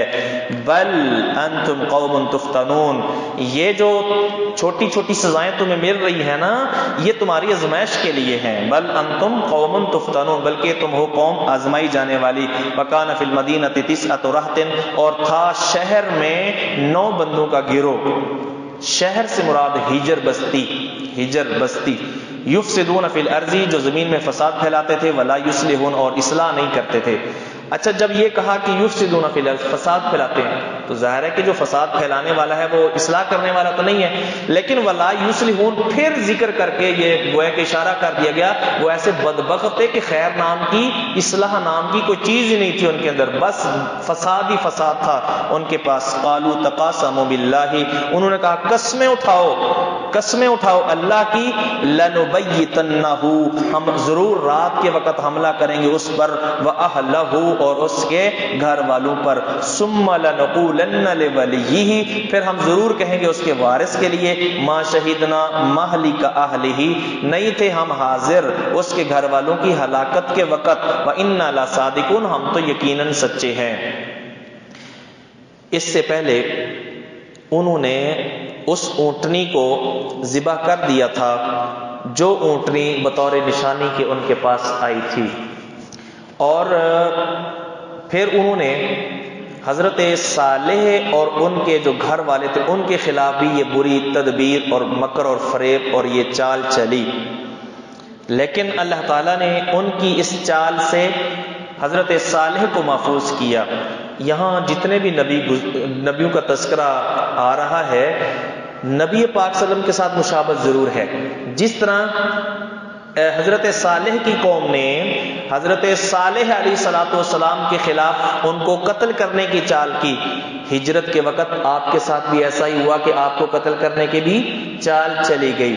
ہاں اتنا ضرور ہے کہ وہاں پر اکیلے آپ کو قتل کرنے کی چال چلی گئی تھی, یہاں ان بدبختوں نے پورے گھر والوں کو ہی, پورے کنبے اور خاندان کو ہی تباہ کرنے کے لیے انہوں نے یہ انتہائی گھنونی چال چلی, لیکن کامیاب نہ ہو سکے. جی وَمَكَرُوا مَكْرًا اور انہوں نے تدبیر کی بری تدبیر, وَمَكَرْنَا مَكْرًا اور ہم نے بھی تدبیر کی اچھی تدبیر, وَهُمْ لَا يَشْعُرُونَ جبکہ ان کو شعور ہی نہیں تھا. فَانظُرْ كَيْفَ كَانَ عَاقِبَةُ مَكْرِهِمْ بس دیکھ کیسے ان کی چال کا انجام ہوا. وہ انجام کیا ہے؟ لا انا دمرناہم اللہ فرماتے ہیں وہ انجام یہ ہے کہ ہم نے ان کو ہلاک کر دیا, ان کو بھی, ان 9 لوگوں کے گروہ کو بھی, وقومہم اجمعین اور باقی ساری قوم کو بھی ہم نے ہلاک کر دیا, تباہ کر دیا. اور یہ تباہی کیسے تھی کہ جب مومن حضرت صالح السلام اور ان کے ساتھ مومن سارے چلے گئے تو فاخذتہم الرجفہ ایک تو عذاب یہ آیا کہ سخت زلزلہ آیا جس سے ان کے گھر ڈھہ گئے اور تباہیاں پھیل گئیں, اور اس کے ساتھ ساتھ وَأَخَذَ الَّذِينَ ظَلَمُوا الصَّيْحَةُ چیخ کا عذاب آیا جس سے ان کے کانوں کے پردے پھٹ گئے اور وہ جو ہے وہ تباہ ہو گئے اور ان کی روحیں ان کے جسموں سے نکل گئیں. فَتِلْكَ بُيُوتُهُمْ خَاوِيَةٌ یہ ان کے گھر ہیں خاویہ, گرے ہوئے, اس زلزلے کی وجہ سے ان کے گھر ملیا میٹ ہو گئے. خاویہ کا ایک معنی خالی بھی ہے, خاویہ بمعنی خالیہ, ان کے گھر خالی ہو گئے کیونکہ گھروں میں رہنے والے چلے گئے. بما ظلموا ان کے ساتھ یہ حشر کیوں ہوا؟ ان کے ظلم کی وجہ سے. ان فی ذلک لآیہ لقوم یعلمون وانجینا الذین آمنوا وکانوا یتقون ہم نے ایمان والوں کو جو ایمان لائے اور جو تھے اللہ سے ڈرتے ان کو نجات دی. ولوطن اور اسی طرح تذکرہ کیجئے لوط کا, لوط علیہ السلام ہم نے ان کو بھی بھیجا ان کی قوم کی طرف, یعنی وارسلنا لوطن اذ قال لقومہ جب انہوں نے اپنی قوم سے کہا اتاتون الفاحشہ کیا تم آتے ہو فاحشہ بے حیائی کو. فاحشہ ایسے کام کو کہتے ہیں جو انتہائی گھناؤنا ہو, انتہائی برا ہو. وانتم تبصرون جبکہ تم دیکھتے بھی ہو, 2 مطلب ہو سکتے ہیں. وانتم تبصرون جبکہ بصیرت سے, تبصرون بصیرت سے یعنی تم سمجھتے ہو کہ یہ کام ٹھیک نہیں ہے. اور وانتم تبصرون کا دوسرا معنی ایک دوسرے کے سامنے دیکھ رہے ہوتے ہو ایک دوسرے کو, ایسے گندے کے جانوروں کی طرح روڈوں پہ یہ کام کرنا شروع کر دیتے ہو, ایسے گندے لوگ ہو. اِنَّكُمْ لَتَأْتُونَ الرِّجَالَ شَهْوَةً مِّن دُونِ النِّسَاءِ کیا تم لَتَأْتُونَ الرِّجَالَ آتے ہو مردوں کے پاس شہوتاً شہوت پوری کرنے کے لیے, مِن دُونِ النِّسَاءِ عورتوں کو چھوڑ کے. کیسے گندے لوگ ہو کہ اپنی بیویوں سے اپنی خواہش پوری نہیں کرتے اور مردوں سے اپنی خواہش پوری کرتے ہو. بل انتم قوم تجہلون بلکہ تم قوم جاہل, تمہیں دنیا آخرت کے اندر اس کے نتیجے کی خبر نہیں ہے شاید, اس لیے ایسی گندی حرکت کرتے ہو. تجہلون کا ایک معنی حماقت بھی ہے, یعنی تم قومی بے وقوف ہو, تم قومی کیا ہو, حماقت اختیار کرنے والی قوم ہو, بے وقوف قوم ہو. فما کان جواب قومہ الا ان قالوا، پس نہیں تھا ان کی قوم کا جواب مگر یہی کہ انہوں نے کہا اخرجوا آل لوط من قریتکم، آل لوط کو اپنی بستی سے نکال دو، انہم اناس یتطہرون، یہ وہ لوگ ہیں جو پاک باز بنتے ہیں، پاک باز بننے کی کوشش کر رہے ہیں، ان نیک لوگوں کو نکالو یہاں سے۔ فَأَنْجَيْنَاهُ وَأَهْلَهُ، ہم نے ان کو بھی نجات دی اور ان کی گھر والوں کو بھی، إِلَّا امْرَأَتَهُ، سوائے ان کی بیوی کے، قَدَّرْنَاهَا، جس کے متعلق ہم نے طے کر دیا تھا، مِنَ الْغَابِرِينَ، کہ وہ پیچھے رہنے والوں میں سے ہے، وَأَمْطَرْنَا عَلَيْهِمْ مَطَرًا، اور ہم نے ان پر بارش برسائی، پتھروں کی بارش، فَسَاءَ مَطَرُ الْمُنذَرِينَ، ان ڈرائے گئے لوگوں کی بارش بہت بری تھی۔ قُلْ الْحَمْدُ لِلَّهِ وَسَلَامٌ عَلَى عِبَادِهِ الَّذِينَ اصْطَفَىٰ، کہہ دیجئے کہ تمام تعریفیں اللہ کے لیے ہیں اور سلام ہے اس کے ان بندوں پر، الذین اصطفیٰ، جن کو اللہ تعالیٰ نے چن لیا ہے۔ اس آیت سے یہ استدلال کیا گیا ہے کہ خطبے سے پہلے، کیونکہ آگے اللہ تعالیٰ کی توحید کا ایک خطبہ ہے تھوڑا لمبا، تو اس سے پہلے دو چیزیں ہیں، ایک الحمدللہ، دوسرا وسلام علی عبادہ الذین اصطفیٰ۔ یہاں سے علماء نے خذ کیا ہے کہ جب خطبہ دیں تو ایک تو اللہ کی تعریف کریں اور دوسرا اللہ کے جو نیک بندے ہیں جن میں نبی سر فہرست ہیں ان کے لیے درود و سلام پیش کریں۔ اس لیے ہم خطبہ جب پڑھتے ہیں تو الحمدللہ والصلاۃ والسلام علی رسول اللہ، یا اسی طرح یہی الفاظ جو ہے نا وہ دہرا دیتے ہیں، الحمدللہ وسلام علی عبادہ الذین اصطفیٰ، تو یہ الفاظ پڑھنے چاہیے خطبے سے پہلے۔ اللہ خیر اما یشرکون، کیا اللہ بہتر ہے یا وہ جس کو یہ لوگ شریک ٹھہراتے ہیں؟ ایک سوال، امن خلق السماوات والارض، کیا ان کے شریک بہتر ہیں یا وہ جس نے پیدا کیا آسمانوں کو اور زمین کو؟ وانزل لکم من السماء ماء، اور اتارا تمہارے لیے آسمان سے پانی، فانبتنا به حدائق، یہاں اس کو کہتے ہیں التفات، انزل لکم، یہاں انبتنا، حالانکہ انبتا ہونا چاہیے تھا، یعنی پہلے غیب کے سیغے ہیں اللہ کے لیے، یہاں پر متکلم کا سیغہ ہے، تو پہلے اللہ کے لیے غائب کے سیغے اور پھر متکلم کے یا مخاطب کے، یہ جو انداز ہے نا اس کو کہتے ہیں التفات۔ تو اس میں بھی حکمتیں ہیں، لوگوں کو متوجہ کرنا یا کوئی اور اس کے اندر کوئی حکمت ہوتی ہے مد نظر، جس کی بنا پر یہ جو ضمائر ہیں ان کو تبدیل کر دیا جاتا ہے۔ فَأَنبَتْنَا بِهِ حَدَائِقَ ذَاتَ بَهْجَةٍ، پس ہم نے اس پانی کے ساتھ اگائے باغات ذات بہجہ، رونق والے، مَا كَانَ لَكُمْ، تمہارے اختیار میں نہیں تھا، أَن تُنبِتُوا شَجَرَهَا، کہ تم ان کے درخت اگاؤ، أَإِلَٰهٌ مَّعَ اللَّهِ، بتاؤ اللہ کے ساتھ کوئی اور الہ ہے جس نے یہ کام کیے ہوں؟ نہیں ہے، بل ہم قوم یعدلون، بلکہ وہ ایسی قوم ہے جو حق سے ہٹ رہی ہے۔ امن جعل الارض، تمہارے یہ وہ شریک بہتر ہیں، امن جعل الارض، یا وہ اللہ جس نے بنایا زمین کو قرارن، ٹھہرنے کی جگہ، وجعل خلالها انہارا، اور اس زمین کے درمیان اللہ نے نہریں جاری کر دی، وجعل لها رواسیا، اور اس کے لیے پہاڑ بنائے، وجعل بین البحرین حاجزا، اور دو سمندروں کے درمیان اللہ نے آڑ اور رکاوٹ بنائی۔ الہ مع اللہ، کہ اللہ کے ساتھ کوئی اور الہ ہے؟ نہیں ہے، بل اکثرهم لا یعلمون، بلکہ اکثر لوگ وہ نہیں جانتے اس حقیقت کو۔ امن یجیب المضطر اذا دعاہ، یا کون ہے وہ جو کہ سنتا ہے المضطر، لاچار کی، مجبور کی، اذا دعاہ، جب وہ اس کو پکارے، ویکشف السوء، کون ہے جو دور کرے تکلیف کو، ویجعلکم خلفاء الارض، اور کون ہے جو بنائے تم کو زمین کا جانشین، خلیفہ۔ الہ مع اللہ، کہ اللہ کے ساتھ کوئی اور الہ ہے؟ جواب کیا ہے؟ نہیں ہے۔ کوئی ہے لاچار کی، مجبور کی سننے والا؟ کوئی نہیں ہے۔ اللہ تو کہہ رہا ہے کوئی نہیں ہے، جبکہ یہ کہتے ہیں کہ آقا تیرے سوا ہمارا کوئی نہیں ہے جی۔ یعنی ایک نبی کو بھی ایک اس کا مقام ہے، نبی کا بھی ایک مقام ہے، رسول کا بھی ایک مقام ہے، لیکن بہرحال اللہ کے برابر نہیں ہے۔ یہ ولیوں کو کہنا، کسی خاص ولی کو کہنا، تاکہ نبی کو بھی کہنا کہ آپ ہی ہمارا آسرا ہیں، آپ کے علاوہ ہمارا دنیا جہان میں اور کوئی نہیں ہے، تو اس طرح کی باتیں نہیں کہنی چاہیے۔ قلیلا ما تذکرون، بہت کم نصیحت حاصل کرتے ہو۔ اتنی باتیں واضح کھلی باتیں جن کو تم سمجھتے ہو، تمہاری عقل ان باتوں کو قبول کرتی ہو، لیکن نصیحت حاصل نہیں کرتے، بہت کم نصیحت حاصل کرتے ہو۔ امن یہدیکم فی ظلمات البر والبحر، کون ہے جو، یعنی یہ بت، یہ شریک اچھے ہیں، بہتر ہیں، امن یہدیکم، یا وہ اللہ جو تم کو راہ دکھاتا ہے، فی ظلمات البر والبحر، خشکی اور سمندر کے تاریکیوں میں، وَمَن يُرْسِلُ الرِّيَاحَ بُشْرًا بَيْنَ يَدَيْ رَحْمَتِهِ، اور کون ہے جو بھیجتا ہے ہواؤں کو بشرن خوشخبری دینے کے لیے بین یدی رحمتہ اپنی بارش والی رحمت سے پہلے، الہ مع اللہ کہ اللہ کے ساتھ کوئی اور الہ ہے نہیں ہے، تعالی اللہ عما یشرکون اگر کسی نے اور الہ بنایا ہوا ہے تو اللہ اس سے پاک ہے، اللہ بہت بلند ہے اس سے جو لوگ اس کے ساتھ شریک ٹھہراتے ہیں۔ امن یبدأ الخلق، یا کون ہے جو ابتدا کرتا ہے الخلق پیدائش کی، ثم یعیدہ پھر دوبارہ پیدا کرے گا، ومن یرزقکم من السماء والارض، اور کون ہے جو تم کو زمین آسمان سے رزق دیتا ہے، الہ مع اللہ قل ہاتوا برہانکم ان کنتم صادقین، اگر کوئی کہے ہاں ہے فلاں ہے، ان کو کہو کہ لاؤ دلیل اگر تم ہو سچے، قل لا یعلم من فی السماوات والارض الغیب، کہہ دیجئے کوئی نہیں جانتا جو آسمانوں میں ہے اور جو زمین میں ہے، کوئی بھی، وہ بے شک آسمانوں میں وہ ذات ہے، وہ ہستی بے شک زمین میں ہے، وہ نہیں جانتی الغیب غیب کو الا اللہ سوائے اللہ کے۔ کتنا دو ٹوک اعلان ہے کہ زمین میں کوئی ہستی نہیں ہے، آسمانوں میں کوئی ہستی نہیں ہے جو غیب کو جانے سوائے اللہ کے۔ وما یشعرون ایان یبعثون، بلکہ وہ ہستیاں جن کو سمجھتے ہیں کہ سب کچھ علم ہے، ان کو تو اپنے بارے میں بھی علم نہیں کہ ایان یبعثون وہ کب اٹھائے جائیں گے۔ بل ادارک علمہم، بلکہ غائب ہو گیا ہے۔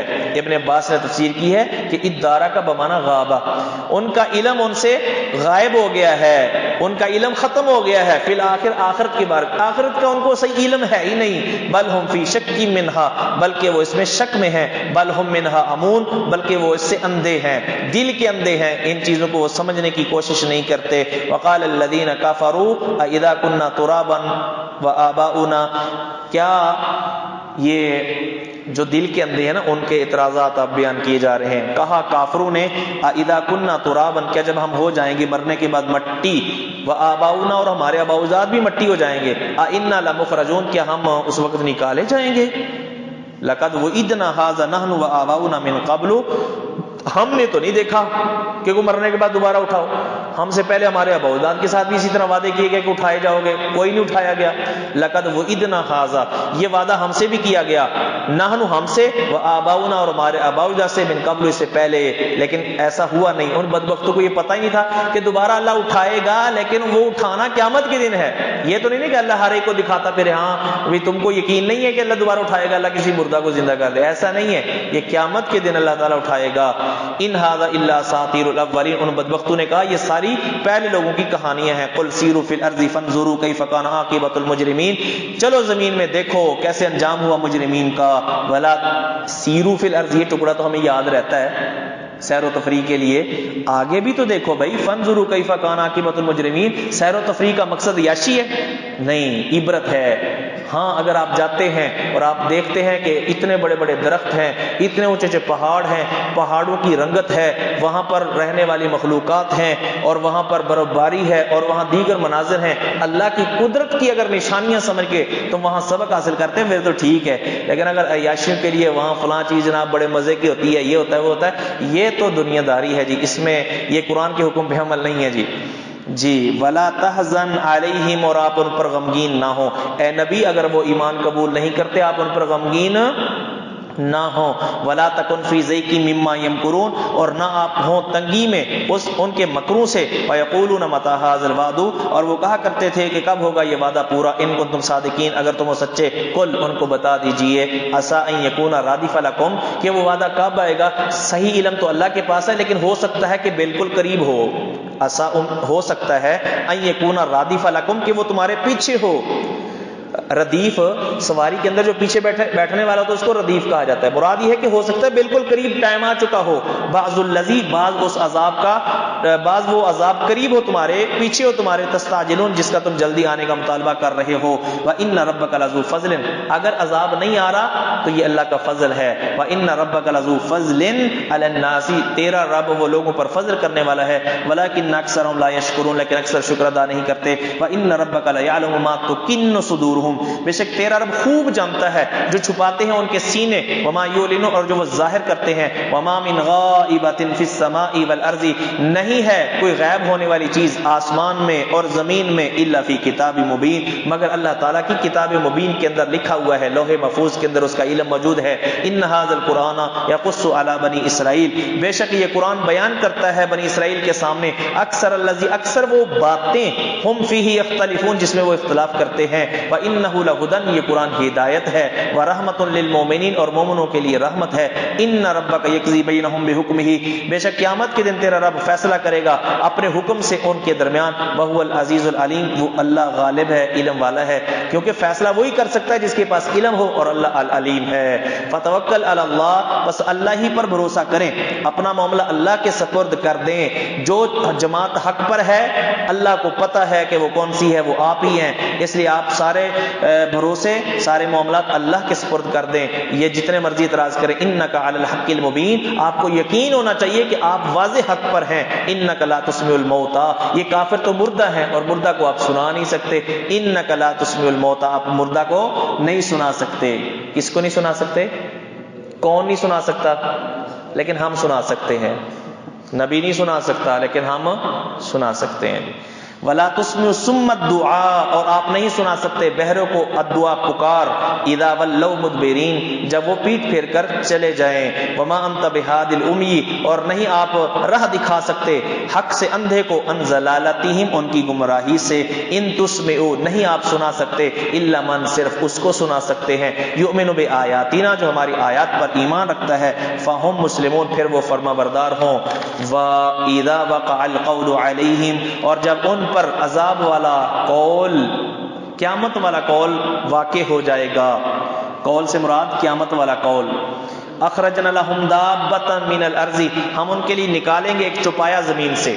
قیامت سے پہلے قیامت کی نشانیوں میں سے ایک نشانی یہ ہے کہ ایک جانور آئے گا، جانور ہوگا۔ اچھا قیامت کے قریب اللہ کی طرف سے عجیب و غریب نشانیاں ظاہر ہوں گی، ان میں سے ایک یہ ہے کہ ایسی چیزیں بھی انسان سے کلام کریں گی جو چیزیں کلام نہیں کرتی۔ حدیث میں آتا ہے کہ درندے انسان سے کلام کریں گے، انسان کے ہاتھ میں جو کوڑا ہے اس کوڑے کا کنارہ انسان سے کلام کرے گا، انسان کی ران اس کو بتائے گی کہ تمہاری گھر والی کس کے ساتھ سیٹ ہے۔ تو یہ ایسی چیزیں بولیں گی جو چیزیں بولتی نہیں ہیں۔ اور اسی طرح اللہ تعالیٰ ایک عجیب و غریب چوپایا نکالیں گے، جاندار پیدا کریں گے جو انسان سے باتیں کرے گا۔ صحابہ کرام قیامت کی نشانیوں کے بارے میں قیامت کے حوالے سے گفتگو کر رہے تھے، آپ نے فرمایا قیامت نہیں آئے گی جب تک یہ نشانیاں ظاہر نہ ہو جائیں۔ ان میں سے ایک آپ نے یہ دابۃ الارض کے خروج کا ذکر فرمایا کہ جب تک یہ چوپایا جو ہے وہ ظاہر نہ ہو جائے۔ تکلمہم جو لوگوں سے کلام کرے گا، ان الناس یہ کلام کرے گا کہ یہ خاص لوگ کانوا بآیاتنا لا یوقنون نہیں تھے وہ اللہ کی آیات پر یقین رکھنے والے۔ اچھا وہ جو چھپایا ہے یا تو اس لیے وہ اللہ تعالیٰ اس کو زمین میں بھیجے گا کہ لوگ اللہ کی آیات پر یقین نہیں رکھتے، ان الناس کانوا بآیاتنا لا یوقنون یہ علت ہے اس چھپائے کے دنیا میں آنے کی ایک صورت۔ ترکیبی اعتبار سے دوسری صورت یہ ہے کہ ان الناس یہ اس چھپائے کی کلام ہے، یہ اس چھپائے کی کیا ہے؟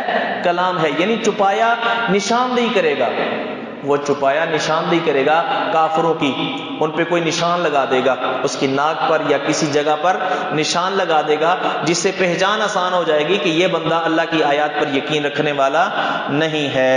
وَيَوْمَ نَحْشُرُ مِنْ كُلِّ أُمَّةٍ فَوْجًا جس دن ہم ہر امت سے اکٹھا کریں گے ایک جماعت کو، مِمَّن يُكَذِّبُ بِآیاتِنَا جو ہماری آیات کی تکذیب کرتے ہیں، فَهُمْ يُوزَعُونَ پس ان کی الگ الگ ٹولیاں بنائی جائیں گی، حتیٰ اذا جاؤ حتیٰ کہ جب وہ میدان حشر میں ہمارے پاس آ جائیں گے، قال اکذبتم بآیاتی تو اللہ ان سے سوال جواب کریں گے کیا تم نے میری آیات کی تکذیب کی تھی، ولم تحیطوا حالانکہ وہ حالیہ ولم تحیطوا بها علما حالانکہ تم نے نہیں گھیرا تھا ان آیات کو علم کے ساتھ، یعنی تمہیں یقین ان کے بارے میں علم نہیں تھا، تو لا علمی جہالت کی وجہ سے تم نے اللہ تعالیٰ کی آیات کی تکذیب کی۔ اما ذا کنتم تعملون یا تھے کیا تھے تم کرتے. ووقع القول علیہم، اور ان پر اللہ تعالیٰ کے عذاب والا قول، حجت والا قول ثابت ہو جائے گا، پورا ہو جائے گا. بما ظلموا، ان کے ظلم کی وجہ سے. فہم لا ینطقون، تو پھر آخرکار ان کے منہ پر مہر لگا دی جائے گی اور وہ بول نہیں سکیں گے. الم یروا انا جعلنا اللیل لیسکنوا فیہ والنہار مبصرا، حشر کی ایک دلیل. اللہ فرماتے ہیں کہ لوگ نہیں دیکھتے. انا جعلنا اللیل، کہ ہم نے بنایا رات کو تاریک.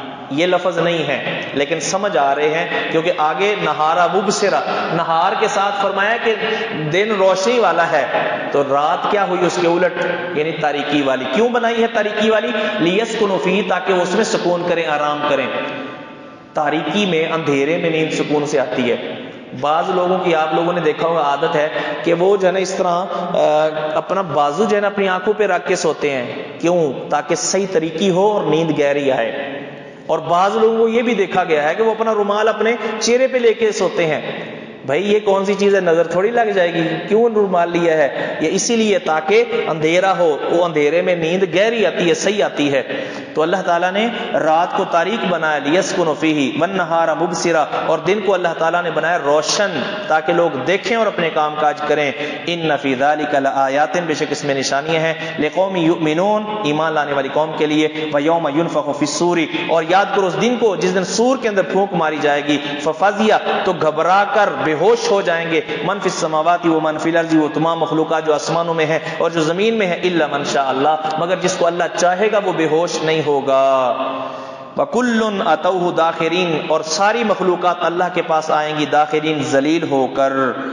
اچھا یہ کون سے لوگ ہوں گے جو بے ہوش نہیں ہوں گے؟ انبیاء، شہداء، ملائکہ، حوریں، یہ مختلف اقوال ہیں، لیکن اس بارے میں صحیح علم اللہ کے پاس ہے کہ کون سے چیزیں ہیں ایسی جن کے جو بے ہوش نہیں ہوں گے اور ان پر موت، بے ہوشی کا ساکہ جو ان پر طاری نہیں ہوگا. وَتَرَى الْجِبَالَ، اور تو دیکھتا ہے پہاڑوں کو، تَحْسَبُهَا جَامِدَةً، تو ان کو دیکھتا ہے جمے ہوئے، مضبوط. قیامت جب آئے گی، وَهِيَ تَمُرُّ مَرَّ السَّحَابِ، یہ پہاڑ، کوئی بندہ جائے کھڑکیاں بند کر کے آئے. وَهِيَ تَمُرُّ مَرَّ السَّحَابِ، اور یہ پہاڑ گزر رہے ہوں گے، بادلوں کی طرح چل رہے ہوں گے. سن اللہ، اللہ کی کاریگری سے ایسا ہوگا. الَّذِي أَتْقَنَ كُلَّ شَيْءٍ، جس نے ہر چیز کو مضبوط کیا. جس اللہ نے ہر چیز کو مضبوط بنایا، اسی اللہ کا جب آرڈر آئے گا، یہ مضبوط پہاڑ بھی روئی کی طرح فضاؤں کے اندر اڑ رہے ہوں گے. انہ خبیر بما تفعلون، بے شک اللہ خوب خبر رکھنے والا ہے جو تم کرتے ہو. من جاء بالحسنۃ فلہ خیر منها، جو اس دن قیامت کے دن اللہ کے پاس نیکی لے کے آئے گا، اس فلہ خیر منها، تو اس کے لیے اس سے بہتر بدلہ اس کو ملے گا. وہم من فزع یومئذ آمنون، یہی نیکیاں لے کے آنے والے اس دن گھبراہٹ سے محفوظ ہوں گے. جس طرح کہ سورہ انبیاء میں اللہ نے فرمایا نا کہ فزع اکبر ان کو جو ہے نا نہیں پہنچے گا، غمگین نہیں کرے گا. ومن جاء بالسیئۃ، اور جو گناہ لے کے آئے گا، فکبت وجوہہم فی النار، تو اوندے منہ ان کو ڈالا جائے گا جہنم کی آگ میں. حل تجزون، اور کہا جائے گا نہیں تم کو بدلہ دیا گیا، الا ما کنتم تعملون، مگر تمہارے عملوں کا ہی. انما امرت ان اعبد رب هذه البلدہ، تم مانو یا نہ مانو اے قریش، مجھے تو رب نے یہی حکم دیا ہے کہ میں اس شہر کا جو رب ہے، جس رب نے الذی حرمها، جس رب نے اس شہر کو حرمت والا بنایا ہے، اس کی میں عبادت کروں، مجھے تو یہی آرڈر ہے. وَلَهُ كُلُّ شَيْءٍ، ہر چیز اسی کے لیے ہے، وہی ہر چیز کا مالک ہے. وَأُمِرْتُ أَنْ أَكُونَ مِنَ الْمُسْلِمِينَ، مجھے تو یہی حکم ہے کہ میں صرف اسی کا مطیع اور فرما بردار بن کے رہوں. وَأَنْ أَتْلُوَ الْقُرْآنَ، اور مجھے حکم ہے کہ میں قرآن کی تلاوت کروں. فَمَنِ اهْتَدَىٰ، جو اس ہدایت کو اپنا لے، فَإِنَّمَا يَهْتَدِي لِنَفْسِهِ، تو وہ ہدایت اپنائے گا اپنے فائدے کے لیے. وَمَنْ زَلَّ، جو اس ہدایت سے بھٹک گیا، فَقُلْ، تو اے نبی آپ کہہ دیجئے، إِنَّمَا أَنَا مِنَ الْمُنذِرِينَ، کلمہ پڑھانا میری ذمہ داری نہیں، میں تو صرف ڈرانے والا ہوں. وَقُلْ الْحَمْدُلِلَّهِ، اور کہہ دیجئے کہ تمام تعریفیں اللہ کے لیے ہیں. سَيُرِيكُمْ آيَاتِهِ، ان قریب اللہ تعالیٰ تمہیں اپنی نشانیاں دکھائے گا. فَتَعْرِفُونَهَا، تم ان کو پہچان لو گے کہ یہی وہ نشانیاں ہیں جن کا وعدہ اللہ نے رسولوں کے ذریعے سے کیا تھا. لیکن اس دن تم وہ نشانیاں پہچانو گے، لیکن وہ پہچاننا تمہیں فائدہ نہیں دے گا. وَمَا رَبُّكَ بِغَافِلٍ عَمَّا تَعْمَلُونَ، اور اے کافرو، تمہارا رب اور اے نبی تیرا رب غافل نہیں ہے جو تم عمل کرتے ہو. ان کو بتا دیجئے کہ رب جو ہے تمہارے عمل سے غافل نہیں ہے. جب غافل نہیں ہے تو تمہاری پکڑ ضرور کرے گا، اور جزا یا سزا جس کے تم مستحق ہو اور جس قدر مستحق ہو وہ تمہیں لاحق ضرور ہو کر کے رہے گی.